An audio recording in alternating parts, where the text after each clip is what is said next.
Good morning sa mga katseben. Eto ako ngayon. Kukuha ko ng suwi ng saging o saha ng saging. Ito. Bale nakakuha na tayo ng nakakita na tayo ng isang suwi ito. Yan. Ito pinipili ang pagkuha ng puno ng saging o suwi ng saging so that na siya ay pag inilipat mo wala siyang sakit. Itong puno na to, ito, nagdadagdag lang tayo ng mga saging na latundan. Ito yung mga latundanan ko, yan. Ayan. Sa tabi ng bahay. Ito. Ililibot ko lang kayo doon sa aking mga saba, mga saging na latundan. Yung may tibain doon yun. Okay. Tingnan natin ha.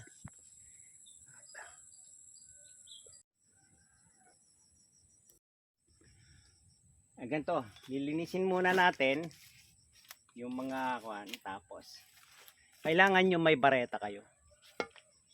Ito, bareta. Kukunin natin ito.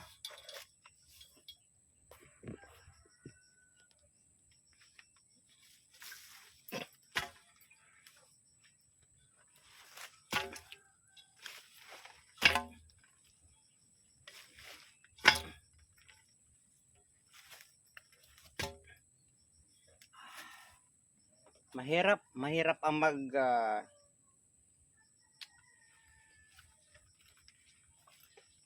mahirap ang magsaka, pero nakakatuwa. Papawisan ka, katulad ko. Ito. Galing ako sa shop kanina, magang umaga. Tapos ito, papawis.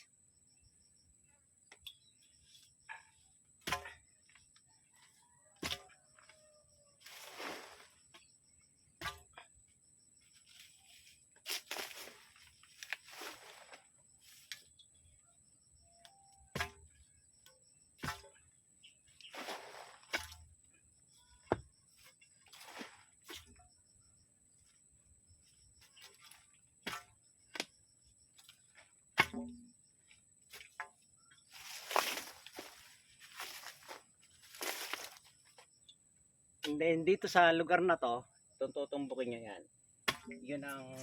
Ito yung nanay eh. Kaya, tutumbukin natin yung gilid na gilid.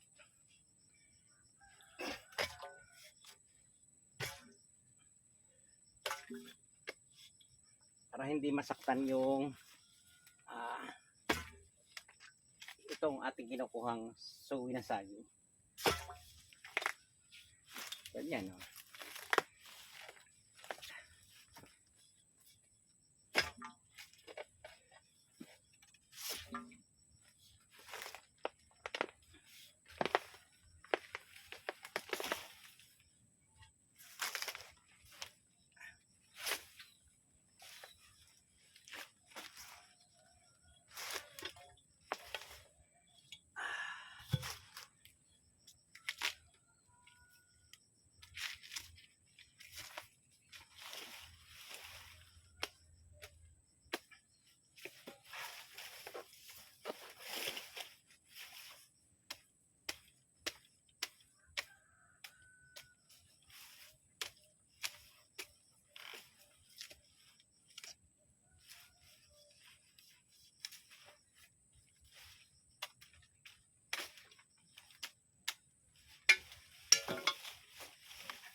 At titingnan natin kung yung puno ay may badrat, tinatawag na badrat. Katulad nito.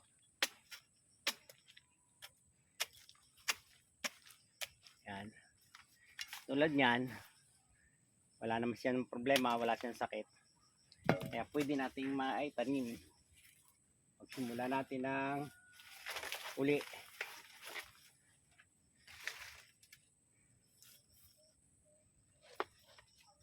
Nadalhin natin to doon. At tatanim natin.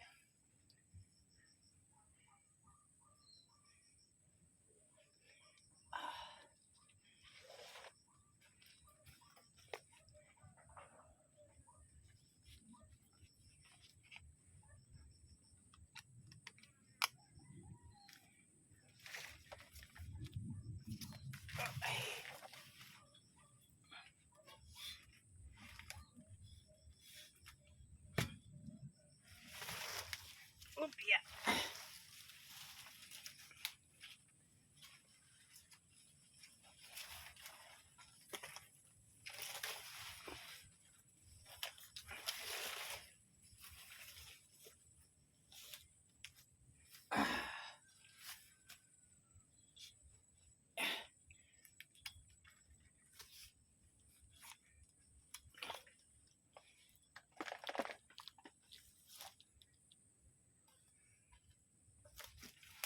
Okay.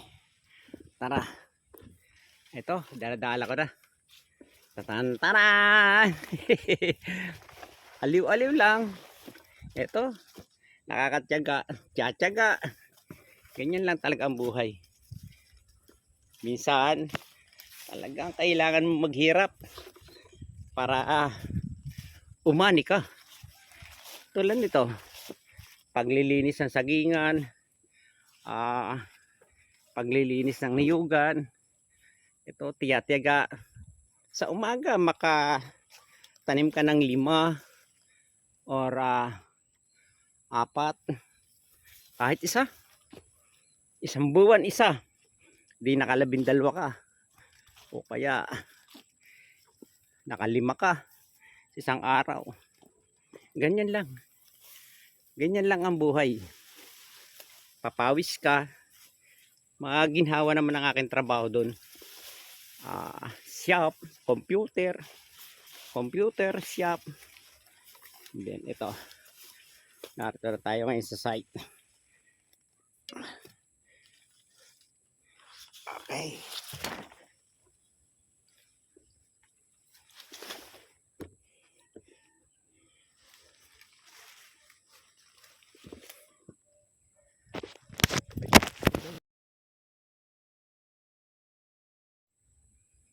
Nabagsak yung cellphone ko.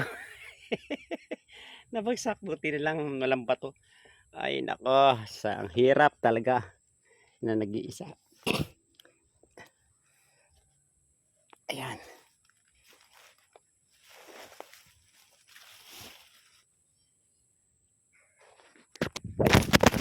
Yan naman. Grabe. Nabagsak na naman. Eto. Grabe. Maraming kababagsak ito. Nabagsak na naman. Sorry. Pero talagang ganyan, nag-iisa ka eh. Pag nag-iisa, marami kang agay na kailangan.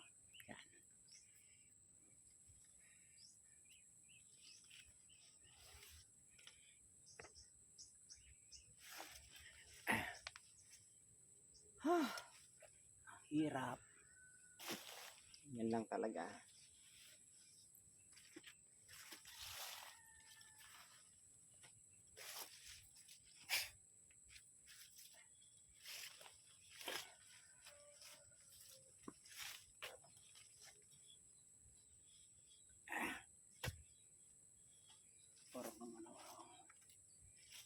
Yep.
Ayan, butas na.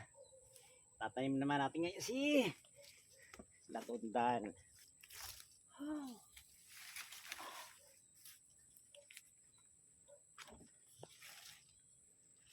Tabon lang. Ayan, tabunan lang.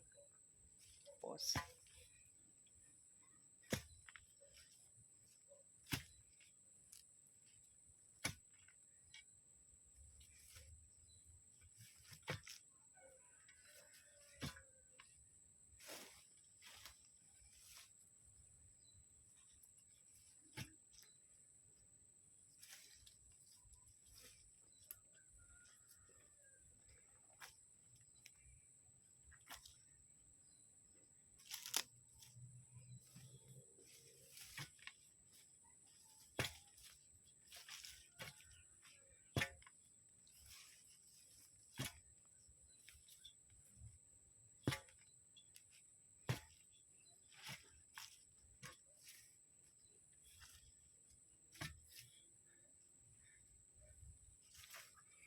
kita nyo?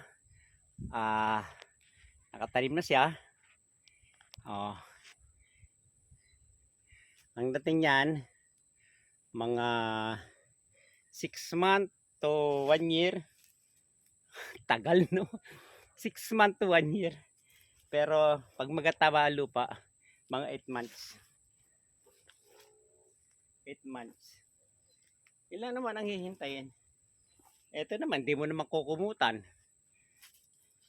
Hindi mo na didiligan. Andito lang siya.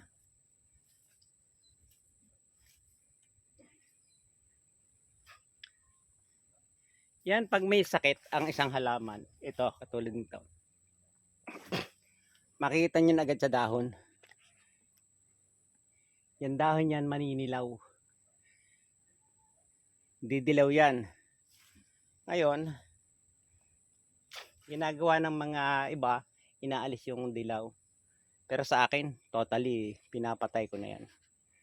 Wala nang pakinabang eh. Pati yung mga anak niyan, wala na rin pakinabang. Ito naman, kumukondisyon yung pinagkunan ko. Ayun, maganda yung kanyang similya. Wala siyang kuwan, wala siyang sakit.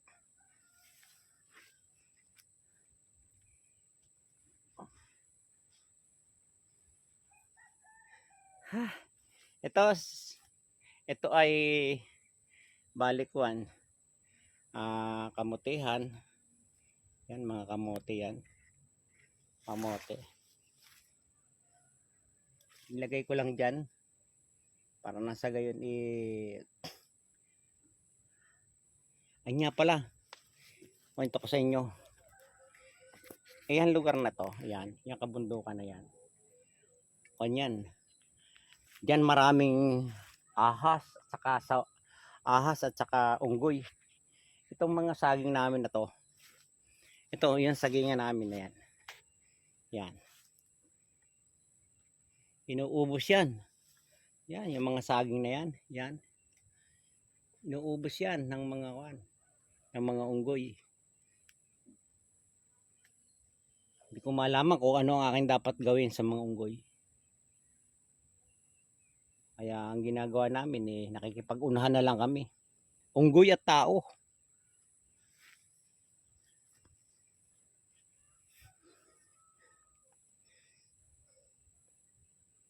Ito, meron pa akong isang tatanim. Ito, tatanim ko dito. Ilipat lang natin.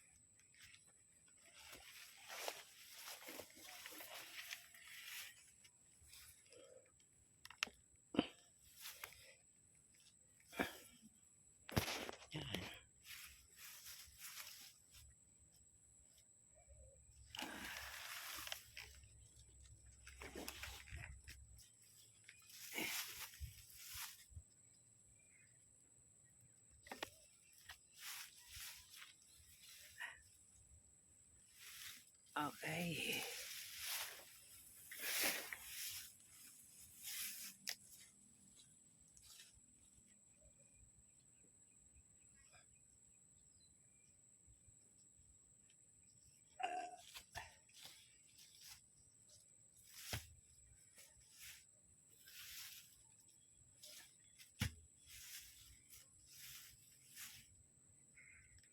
Sinasabi ko naman sa inyo, bihira ako dito sa aking farm.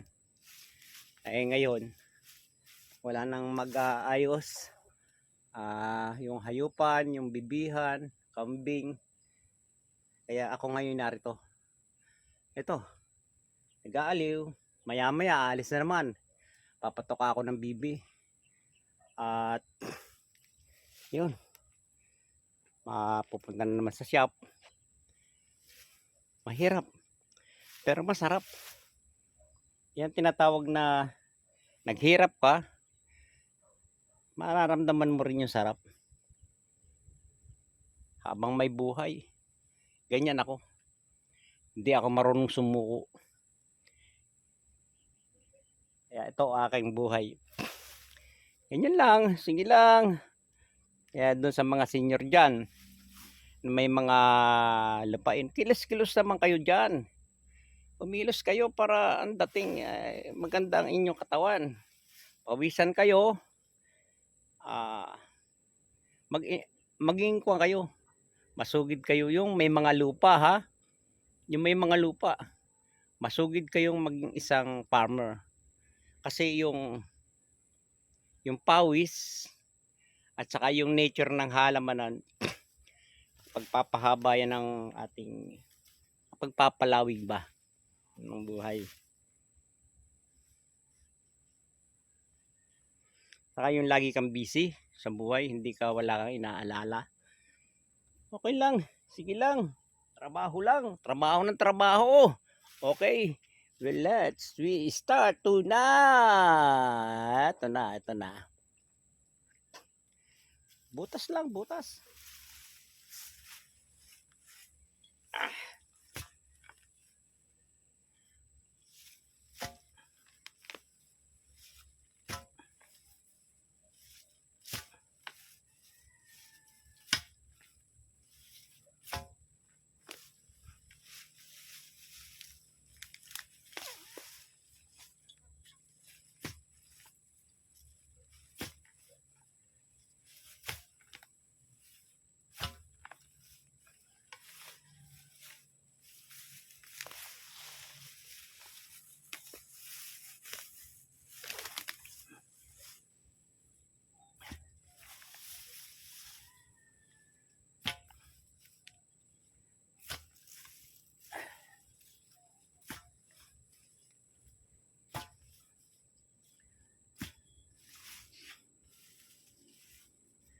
Ha?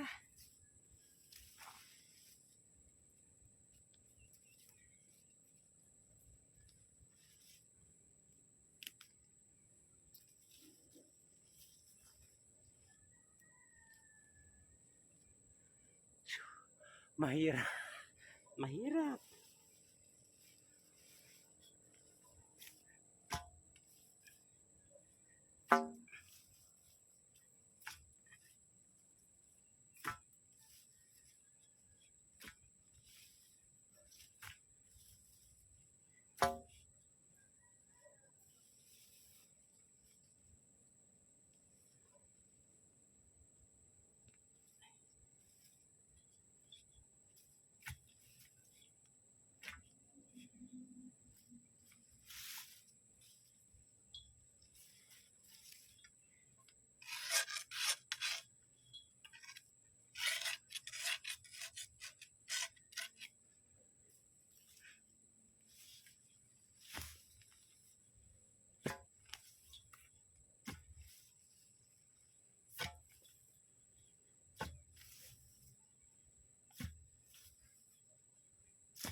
Okay.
Okay.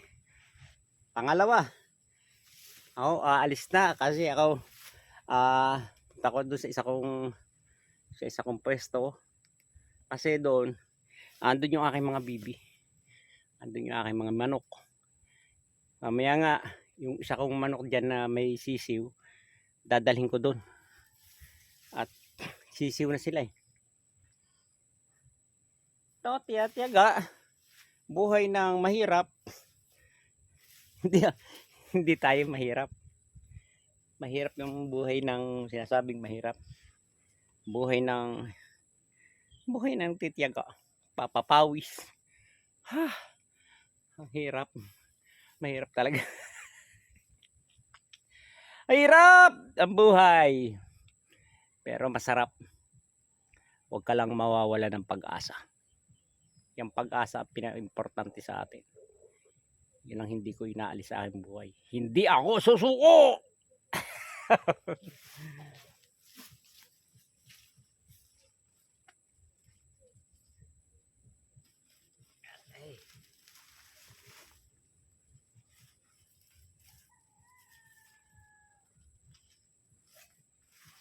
Okay. Let's go na sa another pagpapatukan ng bibi. Malayo-layo yun. Medyo may layo yun na konti. Nakapagtanim na ako ng dalawa. Sa isang araw meron namang ilan. Paglinis ng sagingan. Ngayong umaga naglinis ako ng sagingan. Okay. Eto. Puntan tayo dun sa kubo. Kunin natin yung manok. Ayan. Papunta tayo dun sa kubo. At tayo papatokan na ng bibi. Tanghali na. Kasi dun ako natulog dun sa aking shop. Kaya ang dating. Pagod na ako. Ha? Nakakapagod. Ay. Ang buhay. Buhay ni Cheben. At titingnan muna natin yung manok na may sisiw na. Titingnan natin kung po pwede nang dalhin. Kasi baka bihira na naman ako makapunta dito.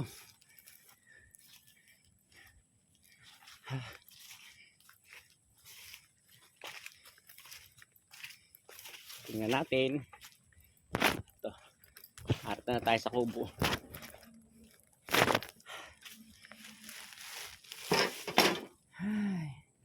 Ay, pahinga.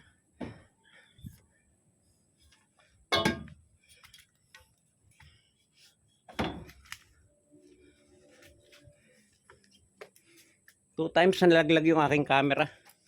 Ay, grabe oh, konti na naman. Ito. Hello.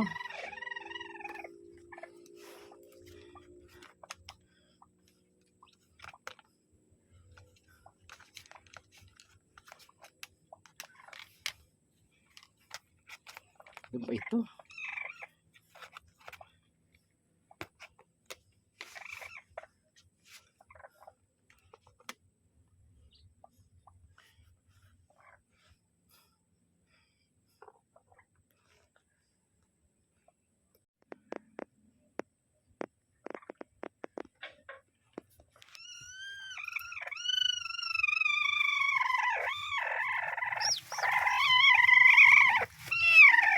Nasaan na isa? Lima ito. Ayun. Ito, lima. Limang sisiw. 2, 4, 5. Ano kaya ito?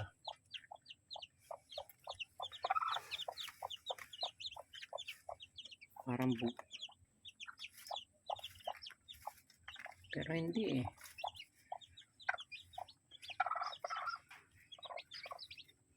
Siguro parang baka bukas pa. Bukas pa siguro. Tingnan natin.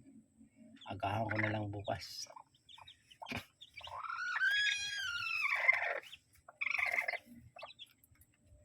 Pero baka kainin ng hayop. Ano kaya? Ano kaya maganda? Okay. Dadalhin ko na siya ngayon. Okay. Sige ha. Hindi mo na ako magpapasalamat. Maya-maya papatuka tayo ng bibe. Okay.